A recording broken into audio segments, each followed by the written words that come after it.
right, we got a harp in the mail. Old antique harp from a friend of mine. He wants the reed replaced.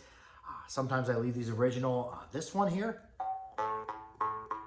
that's not a very good quality spring steel. Has a really fast decay, so we're gonna get this reed out of here and see how this goes. I do need to remove this reed, so we'll see if I can't just give it a little bit of a wiggle back and forth.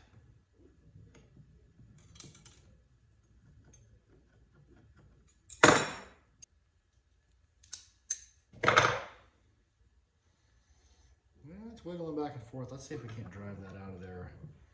Now I do have another idea here. Let's put something in there just so it can't slide down. There we go. Now it can only go down so far. In theory. There we go, that's driving right out of there. But we could almost pull it out. That was a good idea, I just came up with that. Yeah, we've driven it halfway out of there. Now the last thing is just to pull out of there the rest of the way. There we go. Okay, we got a reed out. We got this out. Let's go ahead, let's take some measurements here. Beginning of this embouchure, we are 388, 327. I'm gonna do a bit of tightening on this. We can do just a little bit of tightening on this. I don't know if I can tighten here and it affect it, or if I can. Oh yeah, that'll adjust. Not. Ooh, there we go. I like the look of that taper even better. Might even up these ends. Should I leave it long or should I even that up? I think we're gonna even that one up too.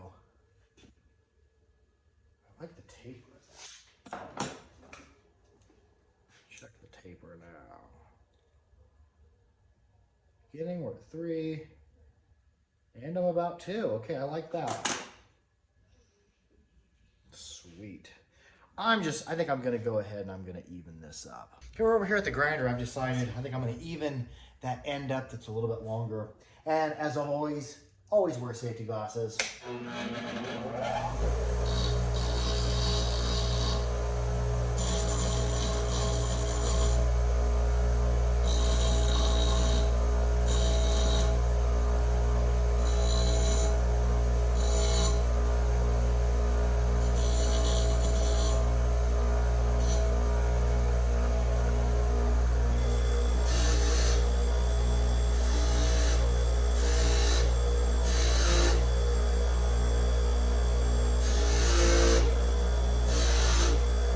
So I did take a few minutes. I took it to the wire wheel and I cleaned it up a little bit. That's gonna look nice when we temper it. I've got a piece of spring steel here. And I think it would be an appropriate thickness. I'm gonna lay out my trigger area. I lay everything out in millimeters. Standard measurements are they're just silly. Mark, we'll go 3.5. 4. My trigger. And I'll put a mark here, right at the end, here, right at the beginning. Those will be the points that I take my measurement. My calipers. These aren't expensive calipers. At some point in the future, I'm going to buy a better pair of calipers, but these are just cheap set. I'll go to the mark that I marked. 209. Oh my God. So I'm going to transfer that to my first mark. Here's my first mark. That's where my end is going to be. That's where my trigger, my knee bend's going to begin. There we go. We'll transfer that over just a little bit. Big. Now, I'll reset and where I made my other mark here. It may be difficult to see. I'm going to take a reading there. I'm just going to copy a taper because I like this taper here. 302. I'm using a little bit thicker string steel, so that's going to have a little bit more aggressive of a taper. I'll take a measurement between my 2 marks I made.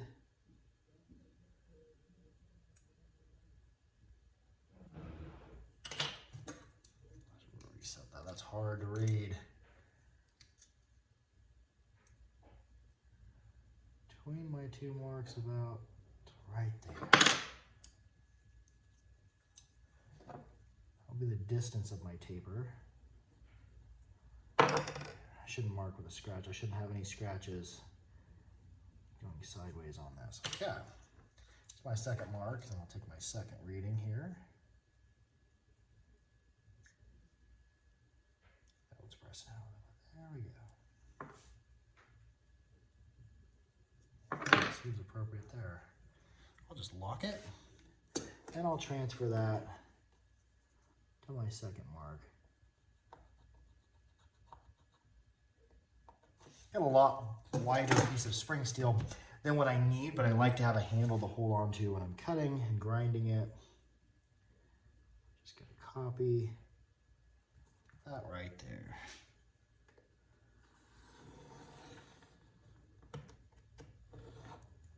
Oh, don't slip. Want a nice copy of this.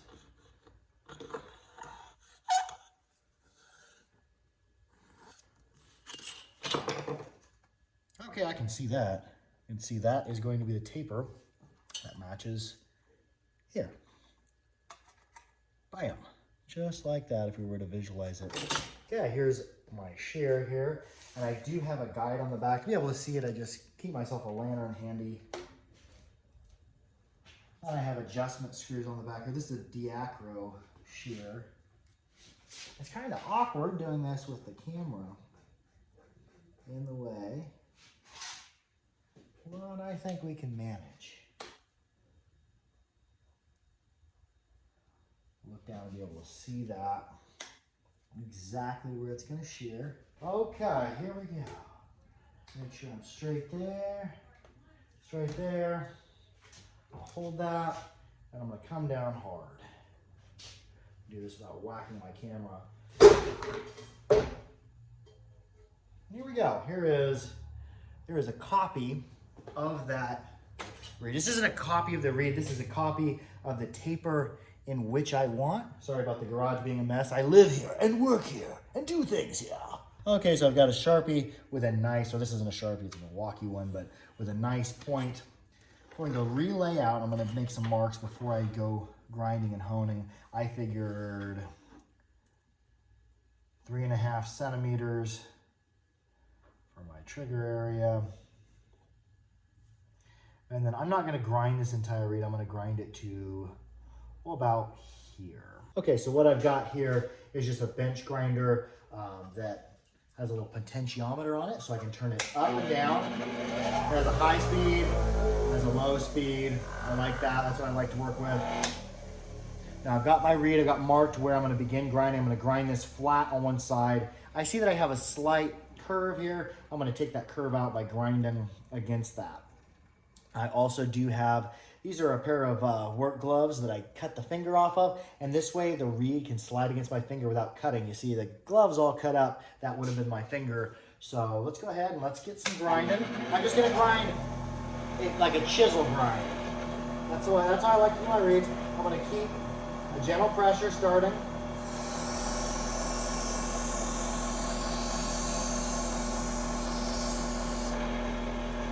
I'm gonna look for where the light catches. I can see that I'm nowhere near yet. So I will grind again.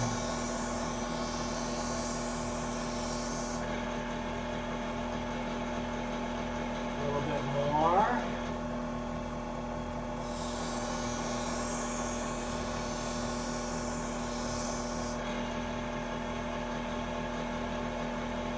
Okay, no light's reflecting off of my edge. I know I'm all the way to it. I see a burr forming along the back side. I like to take and just knock that burr off on some wood. Now I'm going to do the other side. This is really where it comes into play, having something to protect your fingers, whether it be a glove or just a finger from a glove. Because this edge that I just sharpened, it still has a burr on it. I wouldn't want to slide that along my skin. That would cut me. Later on, we're going to hone that burr off. But for right now, here's my finger being protected. And I'll start where I started there. Just chisel grind.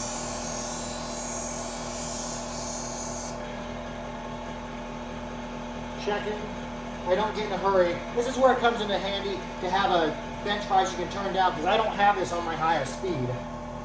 It'd be really hard to control.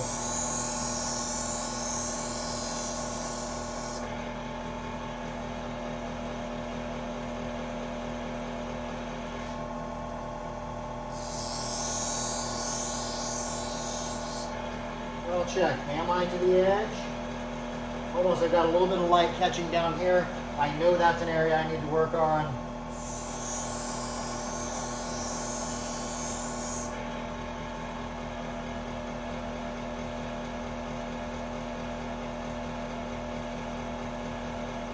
One area right there, just a light pass. I'm not using much pressure, just a little bit.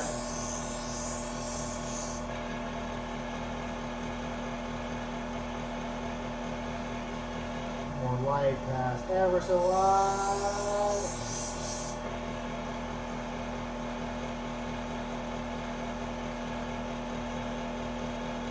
Okay, we're gonna knock that off there. Let's go to another station. Another thing I'm going to do is I'm going to cut that off. That is a needle point. I don't want to leave that, because when I'm honing and sharpening by hand, I've ran these through my finger. It's very unpleasant. So I did allow extra. I allowed a longer trigger than I thought I'd be using, because I knew that I'd be coming down to a needle point. So I'm just going to snip that off. Okay, first thing I'm going to do, I just have an old pair of Wiss Red 10 snips. I'm going to snip this end off because it's very sharp. I don't want to run that into my finger. I'm just going to snip that off.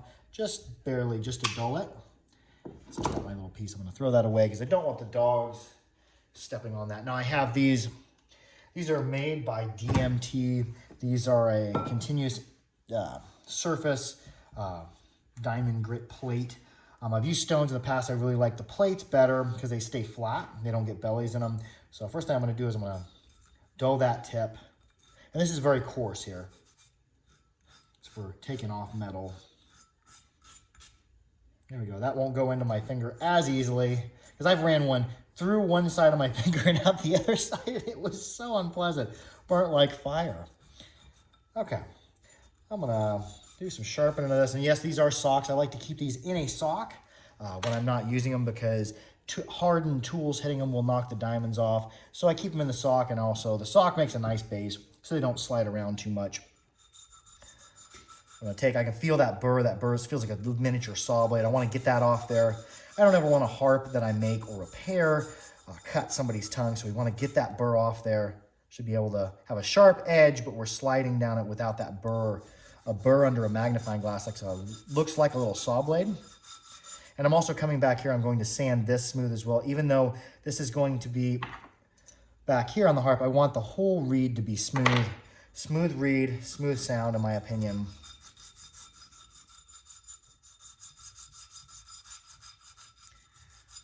I'm not going to spend as much time honing this reed as I would harps that I make, because it's not that critical. However, it is nice when they're distally tapered. We're not going to distally taper this one. That would add a whole extra hour to our time.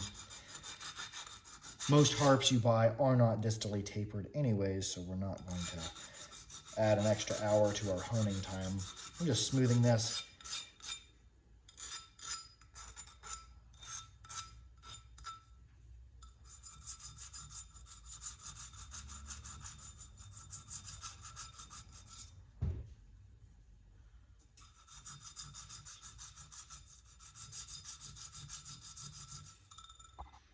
Okay, now I did cut out part of our honing on there. I'm holding the area you see here is where the edge starts, back behind my armature. I'm just going to smooth the rest of this off real good with a file. It'll be faster than with the diamond plate.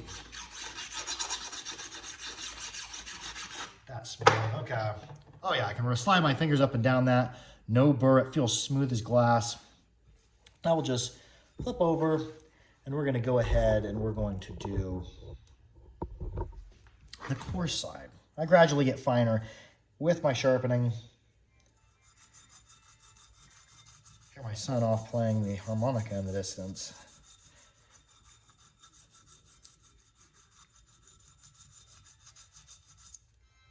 Cool. Feels nice and smooth.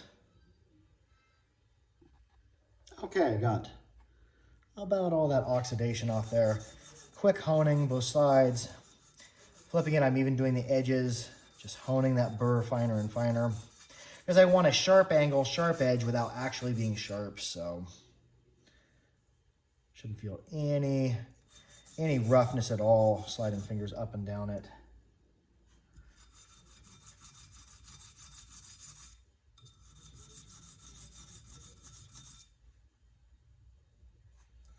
Not too shabby.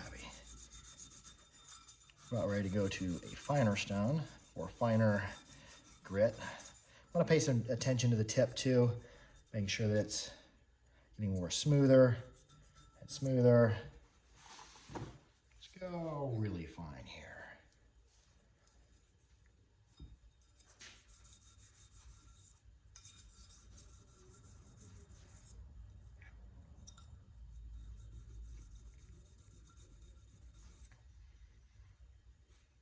Buff away any roughness, any scratches. I didn't use the coarse stone, or the coarsest, to remove this oxidation because I didn't want to have to buff a whole bunch of scratches out of the face of this. I'm just flipping it over and flipping it, feeling where the edge is at, feeling where the edge is at.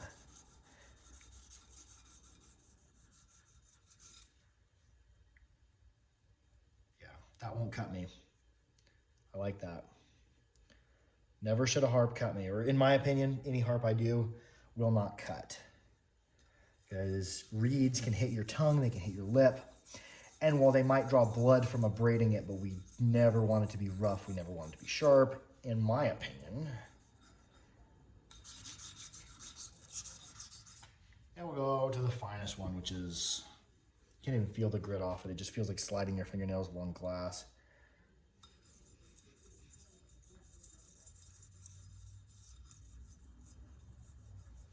Paying attention to the tip.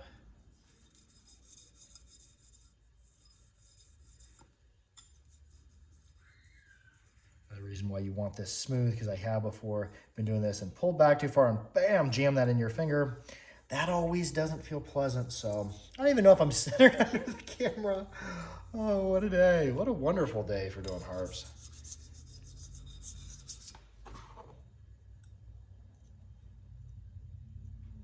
Oh, that's going to be beautiful. Cool. Now, just for the fun of it, I'm going to take a test and see about where my tone will be. Here's the old one, and it's much, much less flexible spring steel. When I'd read this in the harp, it ended up about an A2. This one here, I got a mark where I'm going to clamp it. Have this, and it'll become the trigger. Now this will go up probably a full note once I bend this, because it'll have less leverage. Without this bend being made here, it's going to sound lower because it has more leverage, but that ranging in about around an F2. So I'm going to try to hit around an A2 where this harp originally was, but I'm not too concerned about being exact.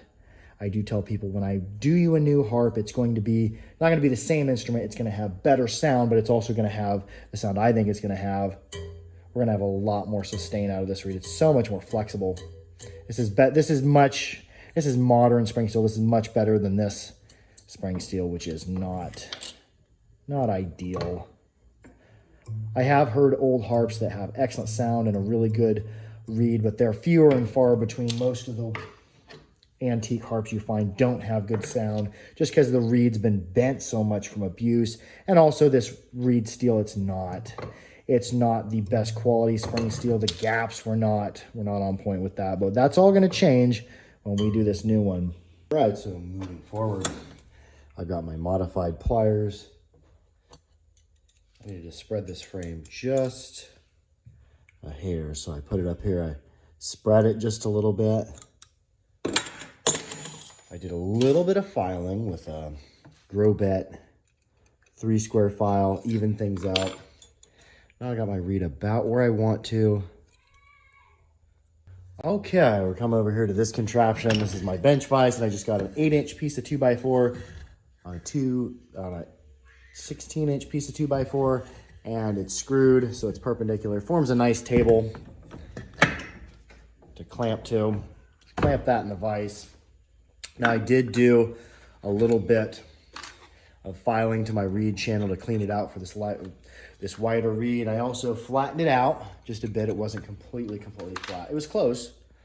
So sliding in here. I think that's going to work out nicely.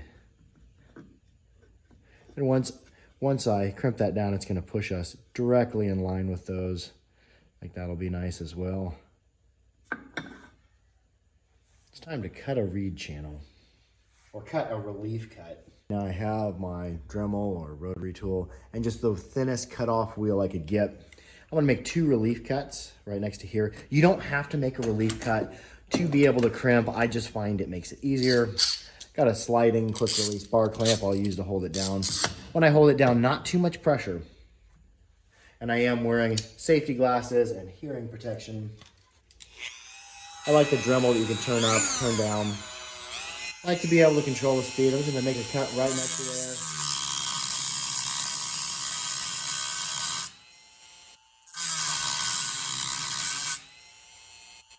Just slightly to the side and slightly below. That's what I like to do.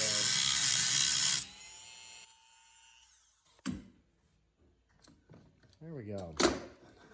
We have reliefs cut next to there. That'll make it nice for crimping. Now that's a lot of metal to move, so I'm actually going to take some of that metal back off. I'm going to take the sharp edge because these sharp edges, these sharp points, crimp kind of weird, so I like to knock them off. So it's a duller edge. Now I'll take and I'll change from the thin cutoff wheel. I do like these quick release deals. They're more expensive than the regular ones, but it's nice to be able to change quickly. I'm just gonna take a little bit of metal off, not much.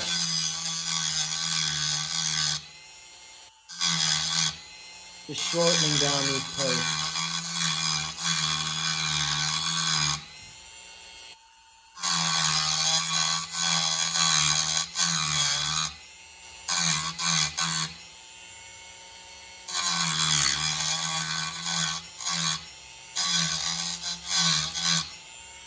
Yeah, there we go.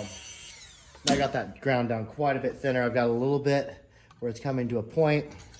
I'm gonna take that sharp point off there because that'll crimp paper thin. I don't want that. Yeah, just take that sharpened point off there. I'm careful not to be going down into the reed channel. I'm just right beside it. Just knocking that sharpened edge off there. Harps are tedious work, and that's okay. Just don't get in a hurry. There's no reason to hurry. Hurrying oftentimes has worked against me most of the time I've ever hurried. It's just tedious work. Let it be tedious. Let it be relaxing. Okay, that'll be nice. There we go. I like that. I knocked it down just a little bit. All right, I got my reed about where I want it. It's sitting in there nicely. Got about the trigger length that I want.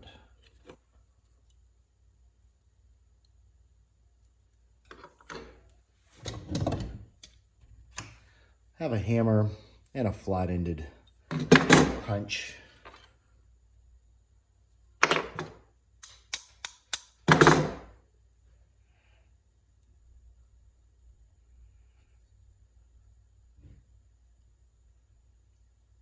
Okay, I think we're ready to make our crimp.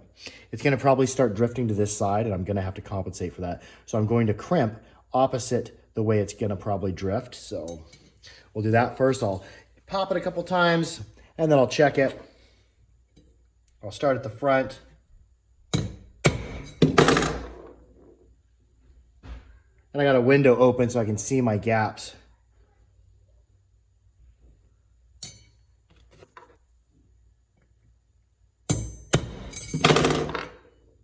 There we go. Now it drifted hard that way.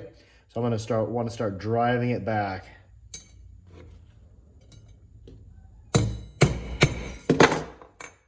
There we go. It was shooting off this direction, so I'm crimping it opposite that way to drive it back. Every time I crimp, I'm stopping to check and see what's happening with my crimp. I hit it there to drive it back. I'll hit it this back corner. Oh.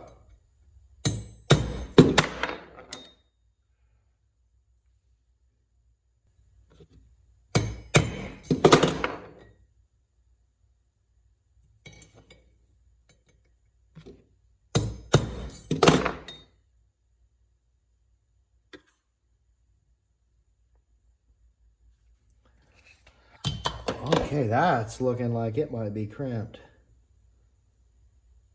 There we go. I'm staying fairly centered in between there. There's going to be some readjustment to this, but I'm going to give her a couple more taps.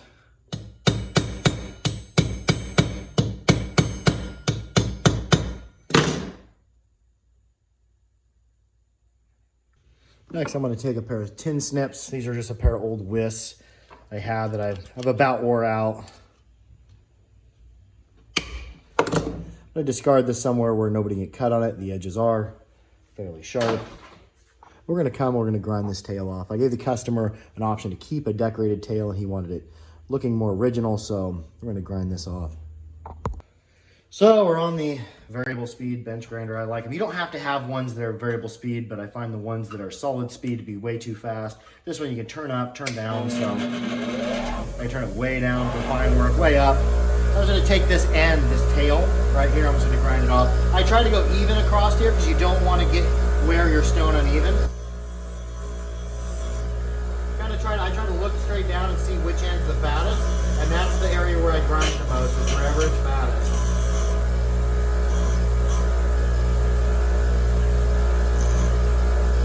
There we go, we're ground off plain there. Now I'm going to want to take that to the wire wheel. Give it some polishing.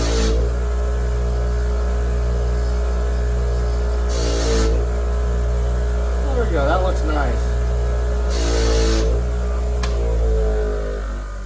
Okay, we're back over to the vise. We've ground off where we're even.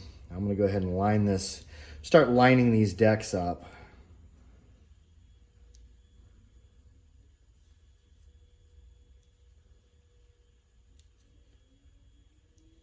Get this at an angle. Yeah, I wanted to see it shooting down at a direct angle with all the, or a direct plane, flat with this, which it looks like we're pretty close. I want to start closing up these gaps. We're going to give this a try here. See if it adjusts evenly. I'm just going to give it a little bit, and I'm going to look. Like this end has to come out just a hair. Now, I'm not going to use my regular brass jaws that I use for my stock because I don't want to scar them up. So I'm sticking with my steel. In the future, I'm going to be notching out another one here, we're going to be doing more harp fixes, but in the meantime, we are just going to make do, if we can.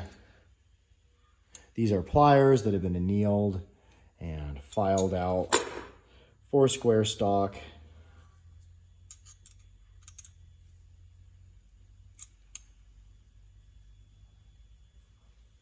Getting close. I have an open window right here that I can take the harp and sight down it.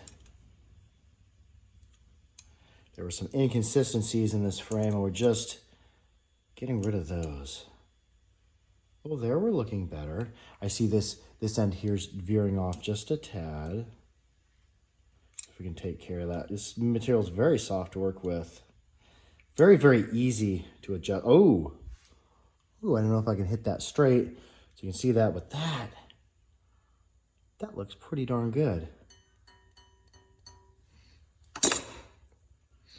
I think it's time to bend a knee bend on this. Okay, let's get ready to make the knee bend on this trigger. What I'm going to be using here is just a small butane micro torch. Then a couple of tools that are useful. Needle nose. We made a pair of flat jaw pliers in previous videos. Nice smooth jaw. It doesn't have to be, but I don't want to leave any scratches. So also a very fine set of needle nose comes in handy, especially if it has this flat area here. And then loop making pliers. These are really in handy for making trigger loop. First thing I need to know is I need to know where to make this bend at. So I grab my sharpest permanent marker, one with a nice short point. I'm gonna come here right outside. I don't want my trigger bend to be made inside at all. I want it to be right immediately outside of the deck area. That's where I want to make that. So I know that if I clamp my pliers right here, it can't make that bend inside of there. And that makes for a fuzzy sound. Some harps do have a bend inside of the decks. That's okay, but it will fuzz your sound a little bit. Any deviation from a flat plane of the reed and the decks will make for a fuzzier sound. We got our micro torch. Oh, it lit itself. Good. I like it when it does that. I'm gonna take it out. I always seem to get the shakes when I do this, and you may witness that. Anyways, I'm gonna push this right behind my decks. That's how I like to do it. Push it behind the decks, and I'm gonna clamp right on that black mark I made, because I know that that's where the decks begin and end. And I'm gonna put a little space. I like to put a little space in between my pliers. There's the shakes I'm talking about. And I'm gonna make that space, and I'm gonna heat between the space. And there's no reason to get in a hurry doing this. This is where you break reeds, and that's not good. This reed, we're not gonna break it. We're going to have a nice bend. Takes a little while for it to heat up in between there, especially with two cold pairs of pliers right next to it. Gotta make sure that this is turned up all the way. And it is, I think. And that's as high as it goes.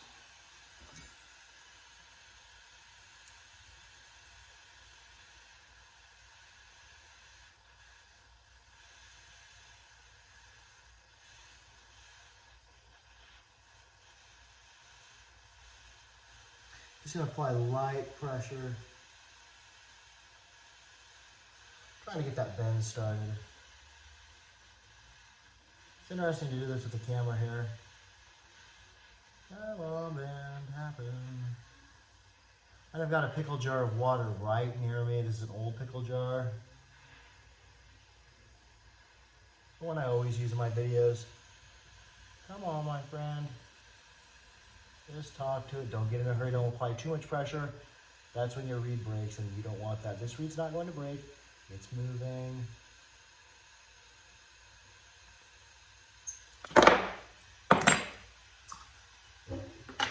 Okay, I need a paper towel near here for wiping off. Any stuff that's hot and then as water hit it has a tendency to rust a little faster. Now I'm not quite at a 90 yet. I'm gonna go ahead and I'm gonna hit that again. I'm gonna bend it again, get back on my mark. I'll probably even slide my pliers a little bit further apart here. And I'll heat up. Further apart your pliers are, the quicker and easier it heats up, but also the larger your knee bend is. You just feel it moving.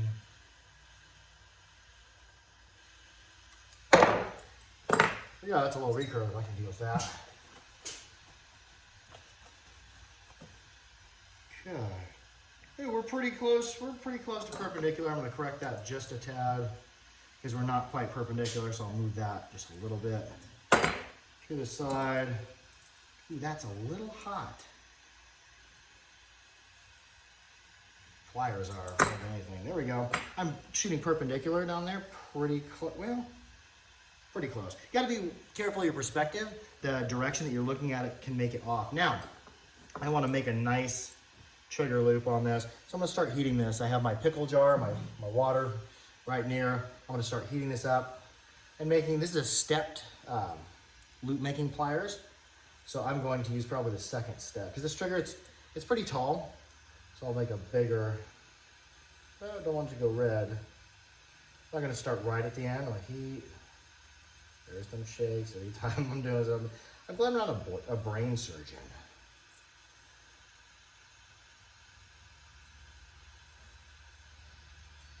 Just slowly working it around. You don't have to get in a hurry. We have time.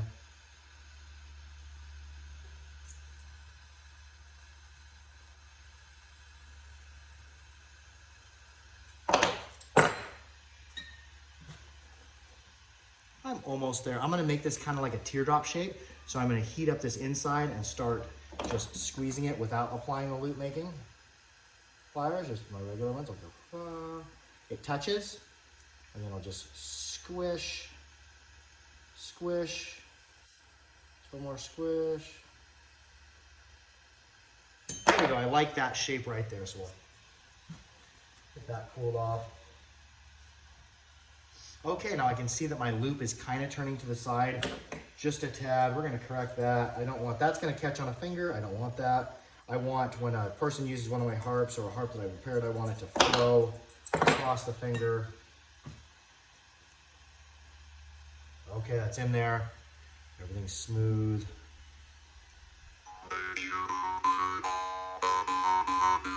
Ooh, that's almost melodic already, and we haven't even made our final adjustments. I can see that trigger.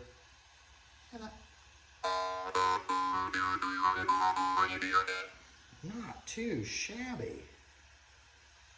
Yeah, we need to do some adjustments on our gaps and our alignments, but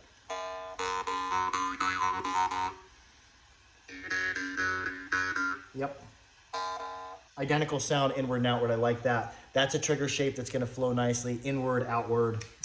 Let's do some more work to this. All right, now I did just a little bit of tuning on this. I was right above an F2 sharp, so I went ahead and dropped it down. Almost melodic. Now, being off a little bit melodically, I can see that I have one part of my frame is a little bit behind my deck. It needs to come down flat with it. We're gonna go just a tad bit, just ever so much. I don't want to overdo this. I'm just gonna put a little bit of pressure back there. I want to bring it back flat. Ooh.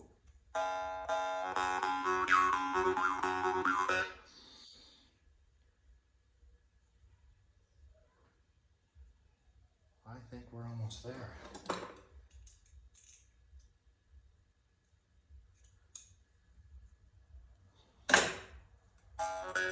Too much. I always tell when you do just too much, just a dab.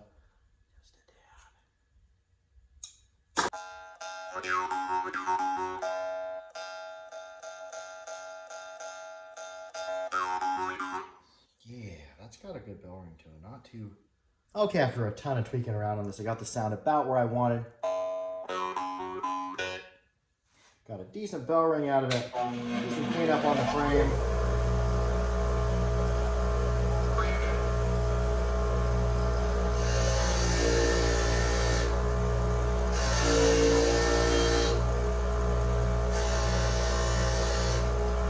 Nice and smooth where the mouth goes.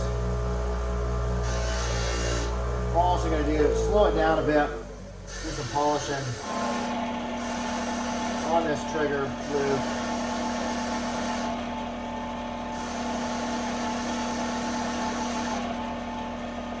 Don't want any roughness. I want it to flow well over the finger.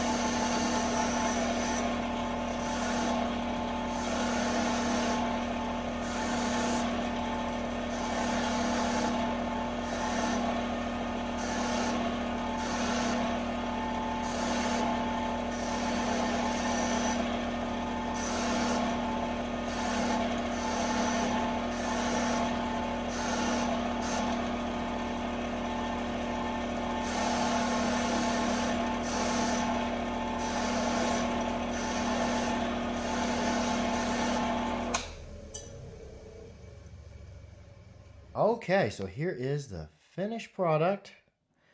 I'm not at all disappointed with how this turned out. Very nice trigger shape. Tuned it to an F2 sharp. Sound is clean and dry. Let's go ahead and let's get an ear on this. All right, let's get an ear on this. Tuned to an F2 sharp, 440 hertz. I wanted a clean, dry sound. I think that's what we got here. The original would have been dry, maybe even melodic. Very clean, dry sound. So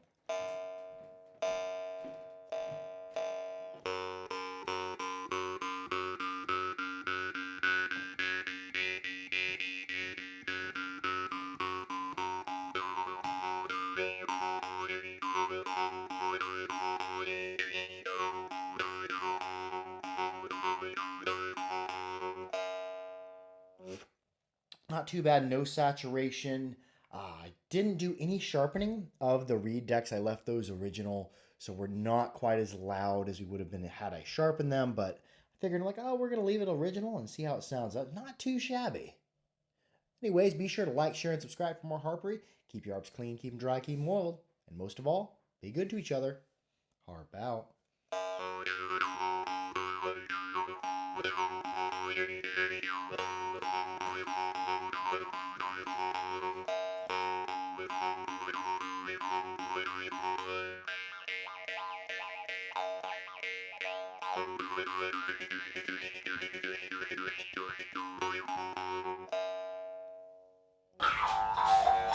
Yo,